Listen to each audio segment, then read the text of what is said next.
I can't go that way.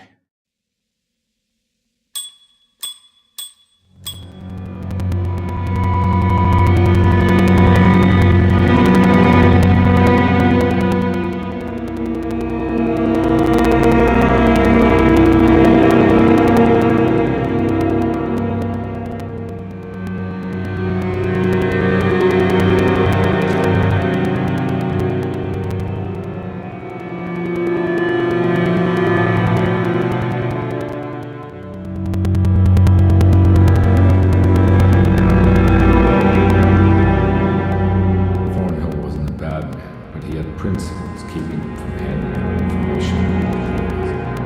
So I needed some convincing.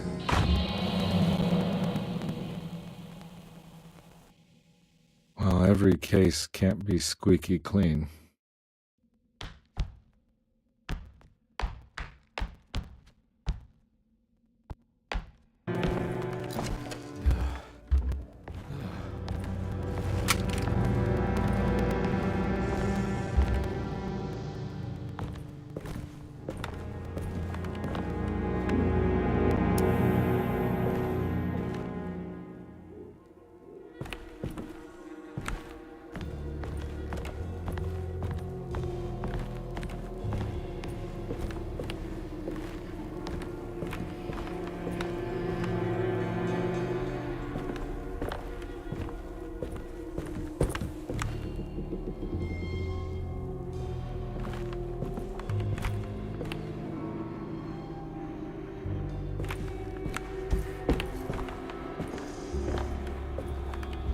Mr. Saunders had sold a valuable painting to Thornhill, hoping the money would carry him to wherever he was going.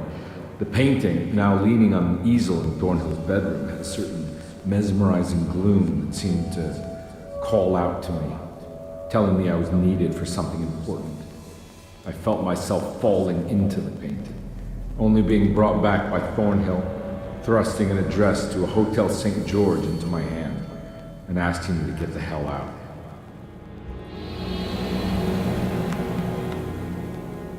I don't remember this at all, but I can't say it didn't happen.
can't go that way.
On my way to the hotel, the Morton gang caught up with me. I owed them money, a lot of it. I can't remember what for, probably some dumb gambling debt growing in size for each payment missed. I punched one of them out, and I sent the others packing. Just stupid.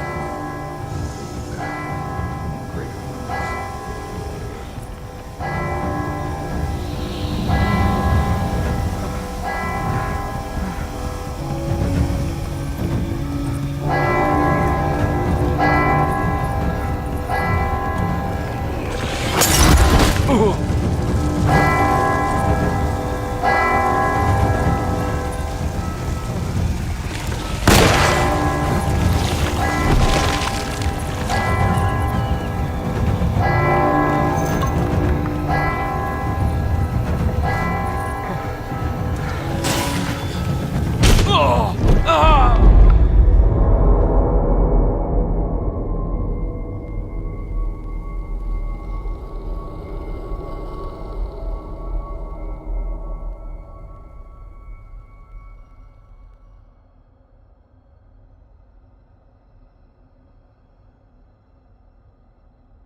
I had found him.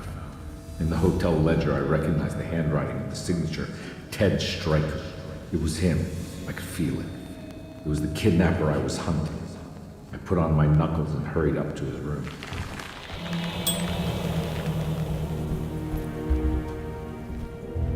Something about that name, Ted Stryker, rings a bell. Feels vaguely familiar.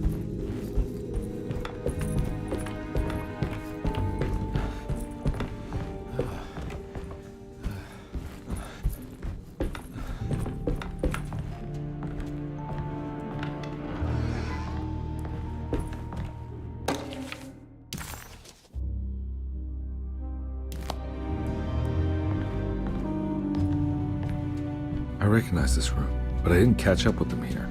I must have followed them. But where?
That's right, he was running away, ditching his old life and marriage in New Orleans to find something better in Tallahassee.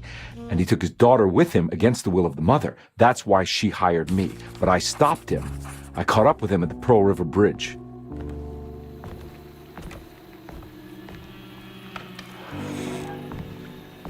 Pearl River. This is where I caught up with them. This is what the Dark Man wanted me to revisit. But I'm still not seeing it. What am I forgetting?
Pearl River.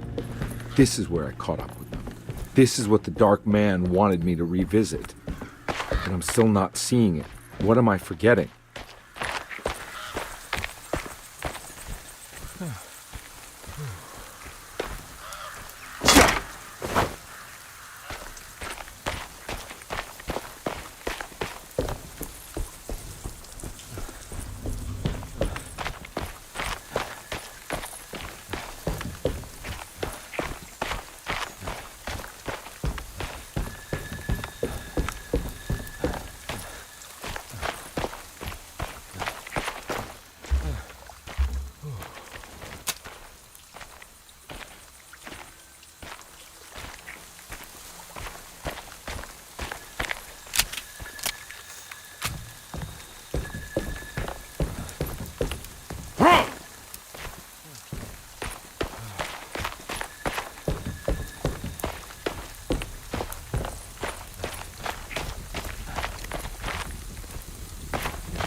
I can't go that way.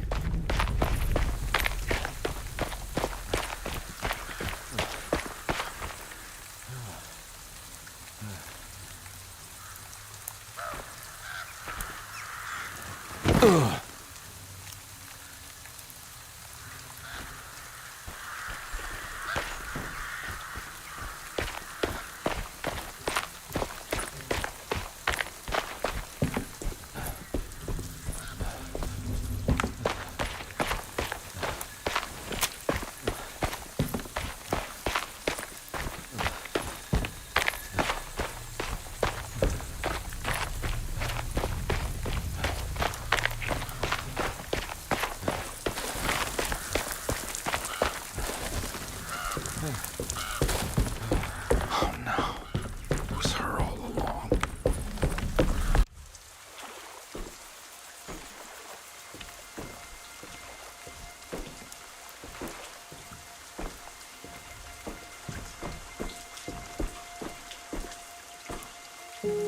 I can't believe I didn't recognize her. I looked a little different back then, I suppose. Was any of this real? How do you mean? This day, just... so much is happening. I can't... I think I've lost my head. Do you need me to apologize? I mean... I am sorry. I don't think I need to begin to explain. You're just a kid, Grace. I'm really sorry. I didn't mean for it to happen. Lies. More lies. No, really. I thought I was being a good guy by handing you over to your mother. I didn't know. I couldn't have known that she wouldn't care about you. I don't know how this works. What is this for? Some form of admission of guilt. Maybe acceptance. It's what the Dark Man wants. I guess we just watch my father die again then. You think he's alive? I know he is. He's down there, scared that he won't be able to get out. That he will drown with his daughter again. What are you saying? We gotta save him! We? Do it yourself. I'm down there with him, remember?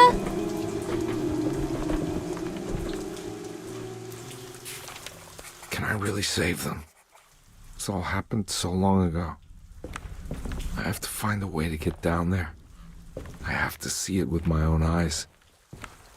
There must be a way to save you both, right? Why else would I be here?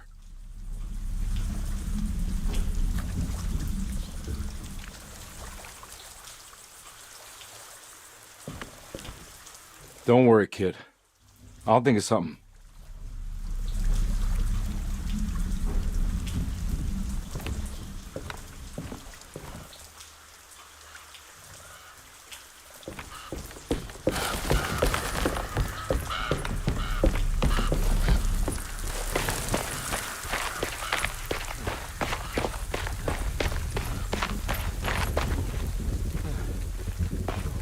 I can't go that way.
This must be where the bridge is operated.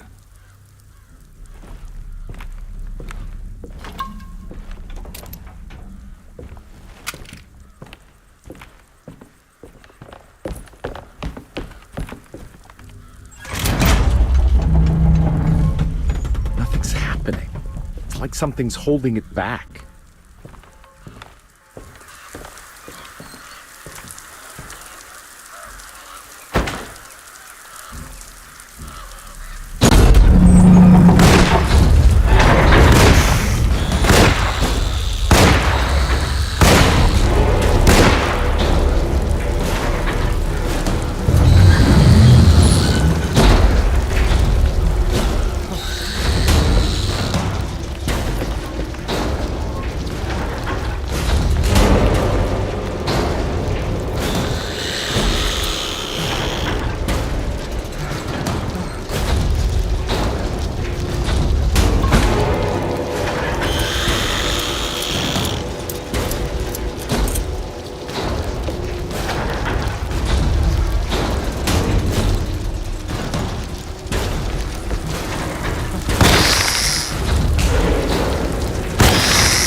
would be able to pilot the program.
Conby had run their car off the bridge.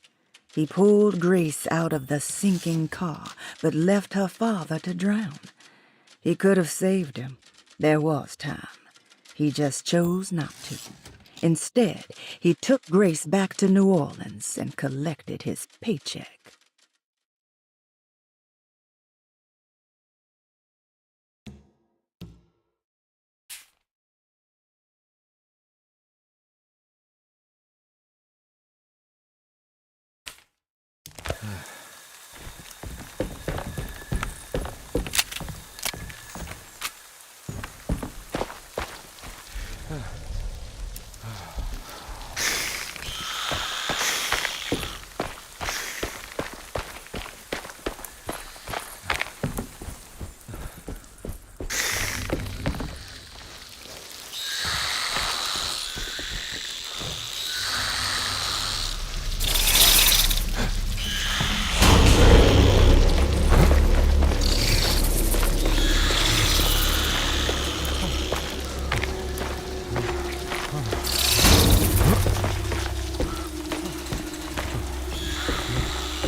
My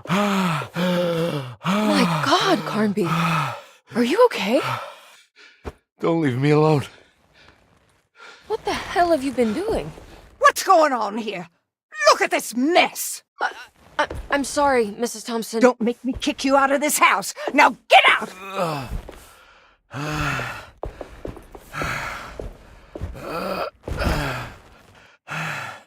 Hey, Detective. Mr. Carnby. I'm really worried about you. I'm okay. I just need to catch my breath for a moment. This place?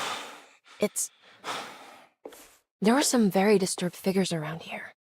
And I don't think it's just the patients.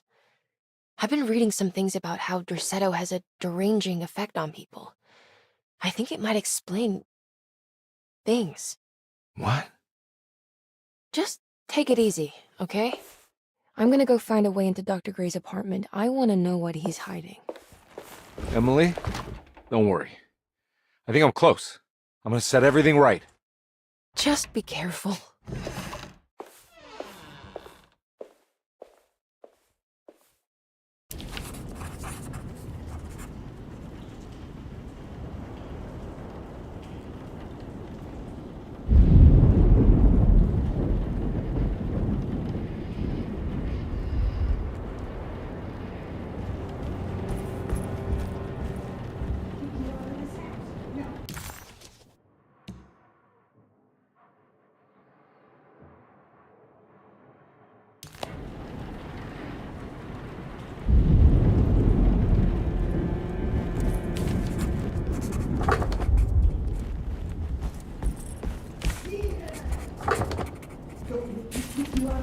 I'm not going in there. She's clearly had enough of me.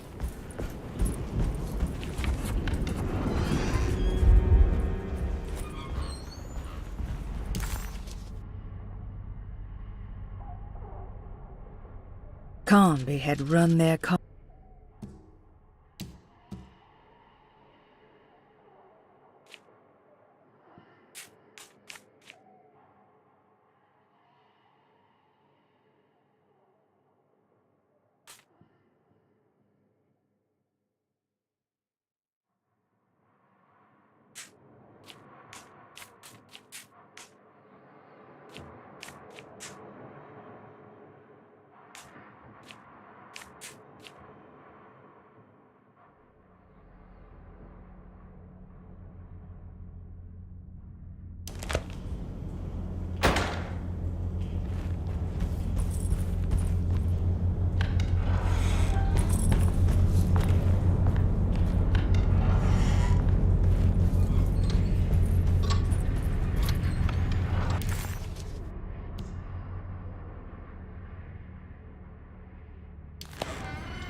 Detective, am I glad to see you. Lock the door, will you? I don't think Dr. Gray would appreciate us snooping around. What's going on here? This feels so strange.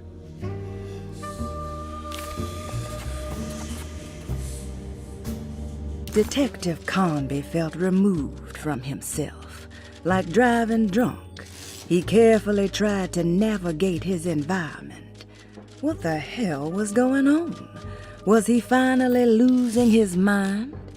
At least Emily was here to call the police if he went off the deep end.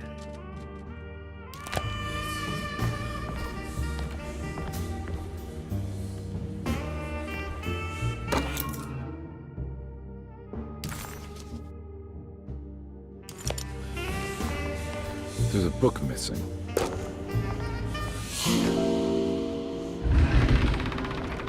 What did you do? I was just rearranging the books. Well, come on, let's check it out.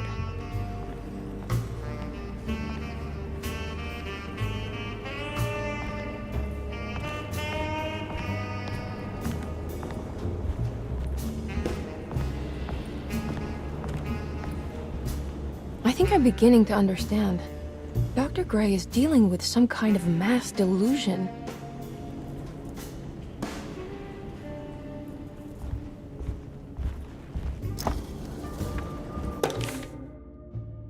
Good to finally meet you, Mr. Hartwood. I'm here on the behalf of your brother Philip.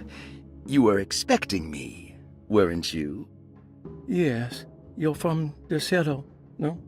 That's right.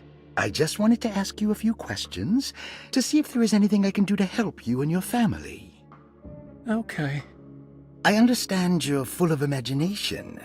You make up a lot of things. I suppose. And you obsess over them, blurring reality and fiction. Sometimes. Do you want to tell me about the Dark Man? No, I don't. That's all right. Perhaps there is something else you can tell me. Something you know to be made up, but you hold dear.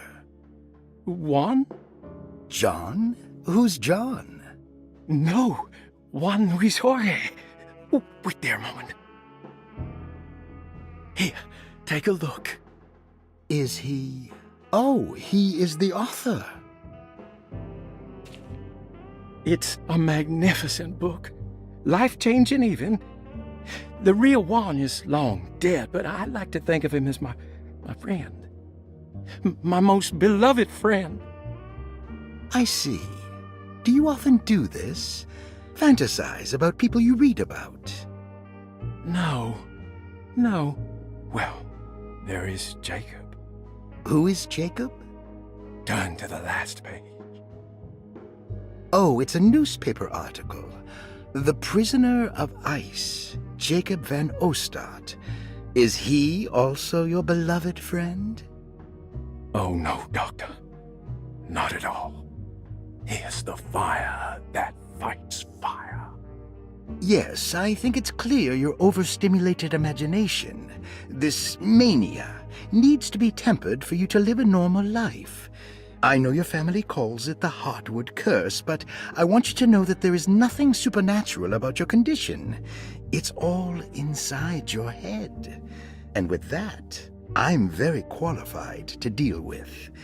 In time, you will be cured. In time. Yes, in time we will exorcise all your demons, all the dark men. Yeah! Please, Mr. Hartwood, calm yourself. What happened? Oh, don't you worry your little head about it, Miss Hartwood. Your uncle and I just had our first breakthrough.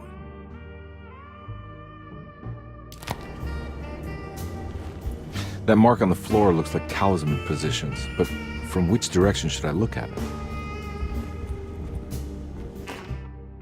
The Snake Dagger, a monograph by Yael Klein. In Ludwig Prin's book on pagan rituals called The Mystery of the Grave, as translated by Nicholas Vachy, there are several references to a sacrificial dagger called the Snake Dagger. It has long been thought of as a poor translation of the original text, that it would be more appropriate with worm dagger from the Latin vermis cultrum. This seems natural following the recent consensus that the original title of Prin's book, De Vermis Mysteris, should literally translate to the mystery of the worm. However, this would take away from Vachy's great effort at translating the underlying meaning of the words and revealing several cultural beliefs. While Prin certainly was using the term worm as a symbol or synecdoche for death and the dead, which is made clear by the contents of the book, in the case of the dagger, we shouldn't be too hasty to dismiss his translation. Reading through Vachy's correspondence with his patron, it appears that he had more than just the Latin text at his disposal. Vachy had dug up Prin's living relatives and uncovered several cross-referenced historical texts and an actual snake dagger. The dagger was dated to the early Middle Kingdom of Egypt and had such a clear shape of a wave that Vachy considered calling it the sinusoidal blade. Knowing the full story, it seems prudent that he chose to translate it as snake and not worm. There are several reasons why this choice of word helps us understand the pagans that Prin's book attempts to describe. The symbolic value of the shape becomes more apparent when reading about the use for the dagger. In the passage of possession and exorcism, we find The snake dagger poisons the poisoner within the victim and is therefore pacified. Where the literal text would tell us that the worm dagger trumps the demon possessing the victim, it tells us nothing of their reasoning, only that somehow this dagger wins against the demon, like it had the better hand in poker. Vahi's translation allows us to follow the underlying logic to the ritual magic that is being performed. Poison the poisoner sounds like fighting fire with fire. That to hurt the demon possessing its victim, the priests would have to fight back with a power that is known to the evil they are fighting.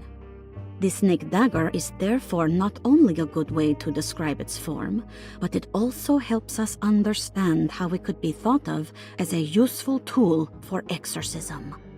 Finally, it also helps us understand their relationship to lunacy, that it was thought of as something poisoning the mind rather than controlling it. What is also interesting to note is that the possessed are always considered poisoned in their head and not their heart. The snake dagger always went to the eye of the possessed, leaving them partially blind, if they had the good luck to survive.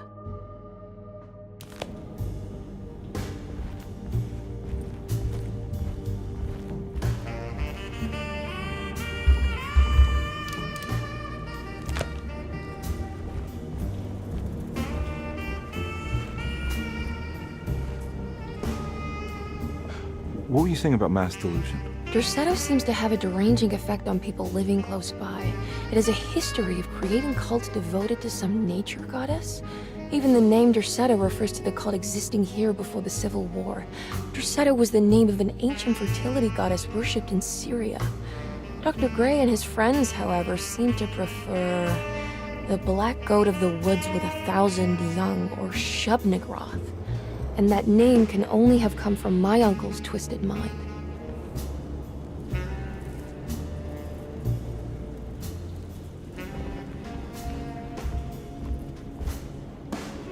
You think all of them are in this cult business? Even Jeremy?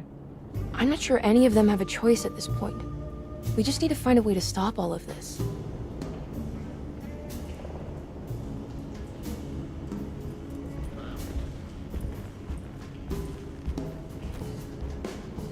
I've been so busy trying to free your uncle from the promise he made to the Dark Man, I guess I kind of just let everything else go. Don't worry, Detective. I feel like we're close. I'm sure Jeremy will turn up. If he is part of the cult, he wouldn't want to miss the Feast of St. John. I just need enough information to make him see the truth. I hope you're right, but I doubt he'll show up. Not as long as the Dark Man's got him hiding.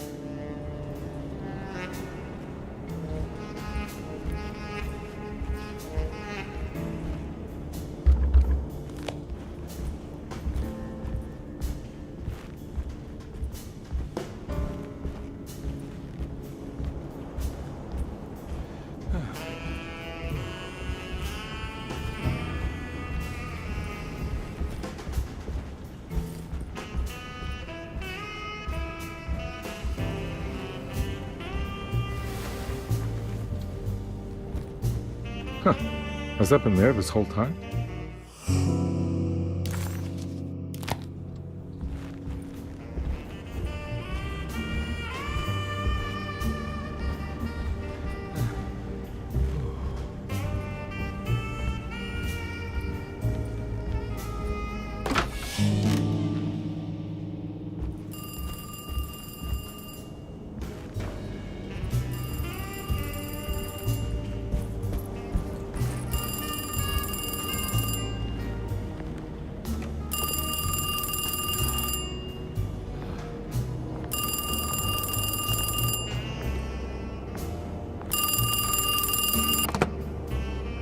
Hello?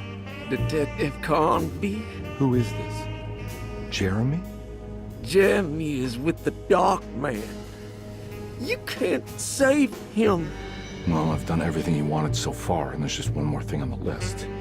I expect him to keep his promise and return Jeremy unharmed. Get out, Detective, while you still can.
You okay? You look a little frazzled. Just stupid telephone. I know. I tried calling the police earlier. The telephone is completely dead. It's not... Yeah, no, the telephone isn't working.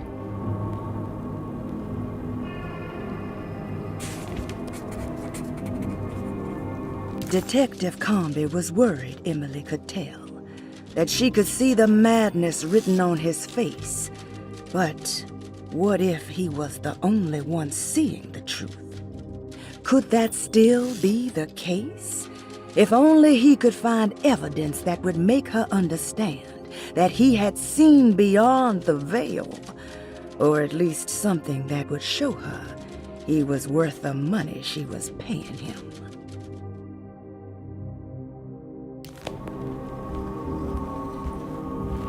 Miss Hartwood, I think you're gonna want to see this. Is there something in the closet?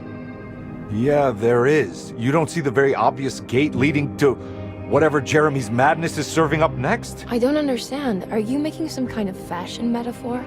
I'm sorry, I don't have time for this. Can you just tell me what you're doing? You don't see this.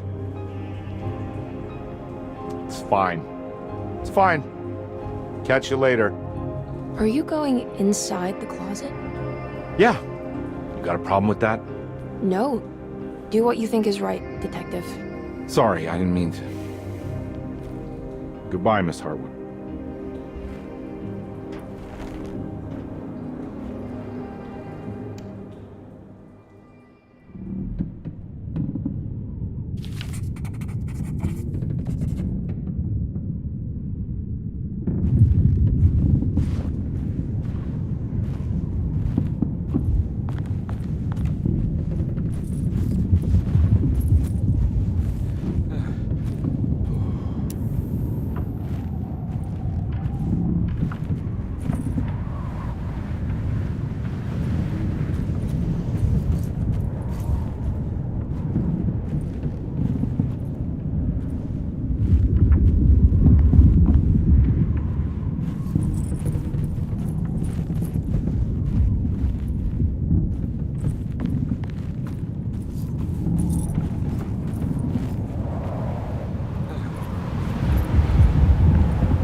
Found the ancient stellarium perched on a cliff facing the Arctic Ocean after a day of sailing due north of the Eskimo encampment.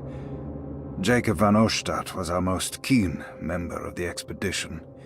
He had been chasing down the source of a peculiar type of crystallized metal present in several sacred items among the natives on the northeast coast of Greenland. The site was a remarkable find for any explorer, and we were all enraptured in our search for enlightenment and meaning. The surviving architecture seemed almost unearthly in origin and astonishingly sophisticated. The metal Jacob was searching for was abundant, almost ubiquitous. We were so taken by our find that we were surprised by the sun falling below the horizon. As we quickly picked up our gear, ready to head back to our camp, Jacob van Ostadt declared that he wanted to stay. He was adamant. We begged him to reconsider. The night would be getting colder by the hour, and we feared for all our safety. Jacob refused, threatening us with violence if we wouldn't leave him alone. As the snowfall turned heavier, we left him there on his own. The next day, the weather became worse, and we had to spend hours enforcing our shelter as our tents became increasingly useless. The group had written off Jacob, thinking he must be dead. I had an urge to make one final attempt to save him, so I headed out as darkness fell with a handful of flares and headed toward the coast and up the climb, towards the Stellarium. That's when I saw him, transfixed by a burning sky, that celestial lantern. Jacob keeled over and let out a painful shriek that struck me with such fear and pity. He was crying in agony, for the cold weather had ravaged his flesh. I called out to him, and he turned to face me. His vacant stare held me in place like a needle through a butterfly, and he said, "You must leave now, Heshtan. Go, and never come back." And so I left.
Hey, you! What are you doing here? What is this place? Turn back, detective. You're not wanted here. Whoa, take it easy. I'm not your enemy. Oh, you're wrong, detective. You're wrong.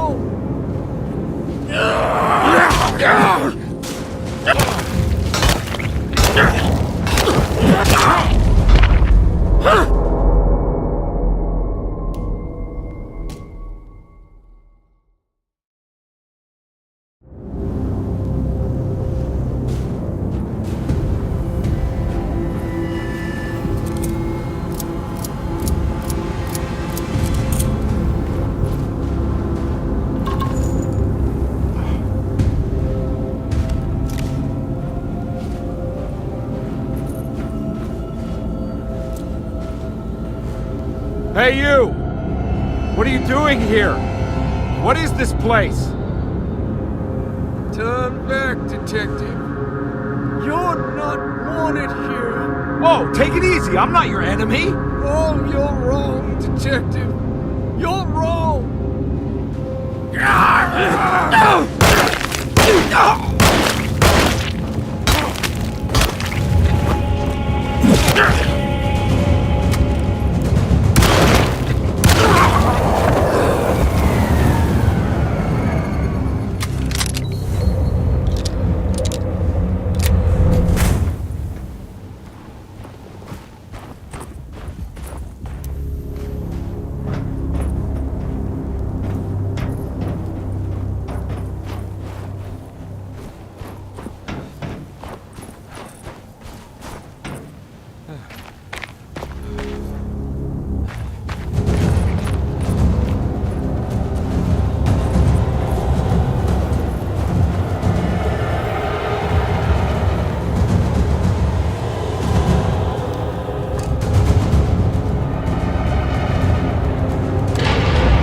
will you?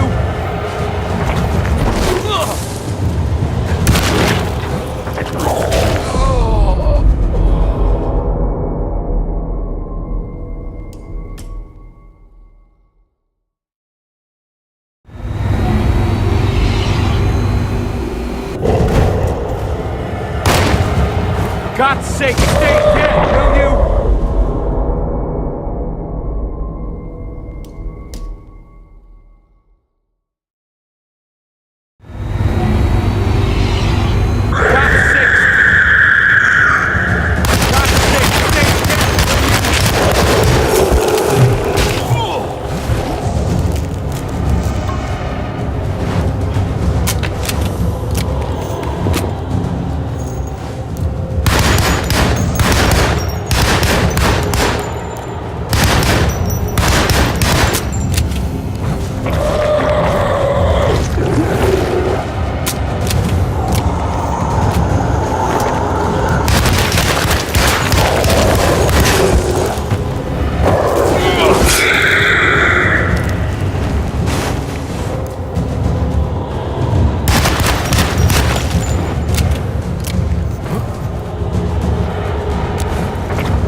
God's sake, stay dead, will you?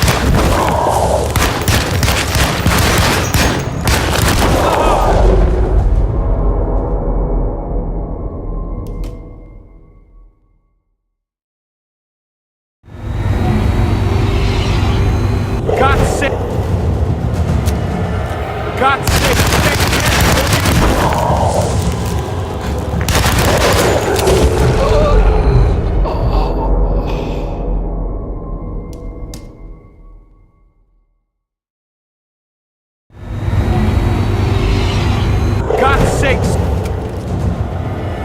God's sake, stay dead, will you?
Jeremy?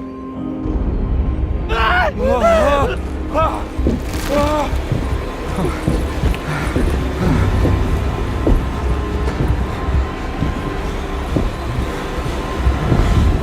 did everything!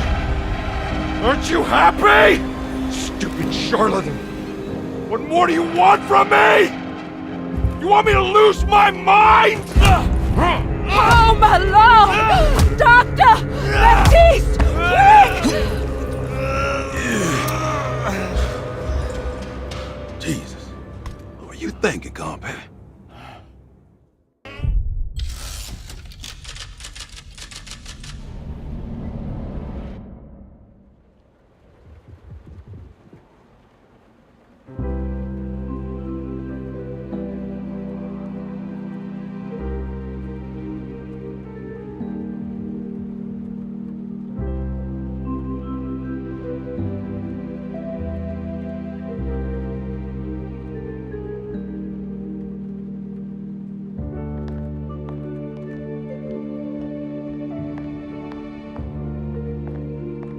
You awake? You are awake. Mr. Conby's up. Hey, buddy! I thought you'd be knocked out for the rest of the night. Come on out and join us, will you?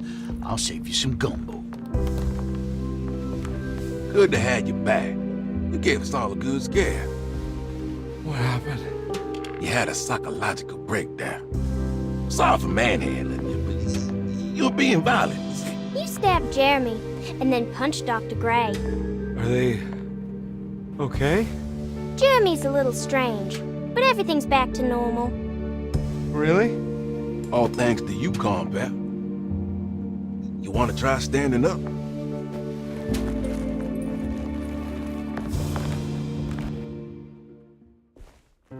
Well, if it isn't the hero of the day. How are you feeling, Detective? Never better. How about you two? Hey, Jeremy, I didn't do too much damage, did I? Things are fine. Very quiet. What's up with him? Painkillers? No. You see, despite you having the finesse of a one-eyed butcher, you managed to lobotomize dear Jeremy. I did what? It's actually quite impressive. It's not like I hadn't considered it myself. I just wish Jeremy could have been helped without reducing his personality to that of an oyster. But he's gonna live. Of course. As long as someone keeps feeding him, he'll outlive the best of us.